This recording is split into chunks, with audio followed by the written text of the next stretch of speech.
na ang ating sasakyan ngayon.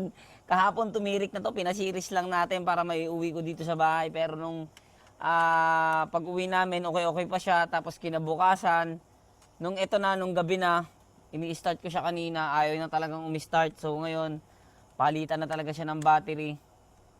And ano bang papalit natin battery dyan, pare? Motolite Gold. Motolite Gold. Yun.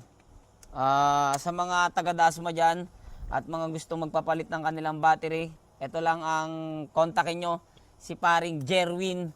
Ang pwesto niya dyan sa Dasma, saan sa Dasma? San Jose. San Jose. San Jose, Dasmariñas, Cavite. Ayan. So, yun nga, buti na lang, 24/7 siya. Kaya anytime, pwede natin siyang tawagan at pwede natin siyang papuntahin dito sa bahay.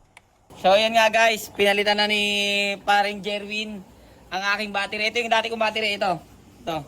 Ayan, ito yung pinalit niya. Anong battery ito, pare? Motolite Gold din 55 reverse. Oh, di ba? Ayan ang pinalit niya. So, titignan natin kung mag-i-start na kasi kanina kahit anong pindot ko, ayaw talagang mag-start. So, ngayon, itatry natin kung effective ba tong battery na binili ko kay paring Jerwin, ha? Uy! Effective! Ayan, tumirik na ang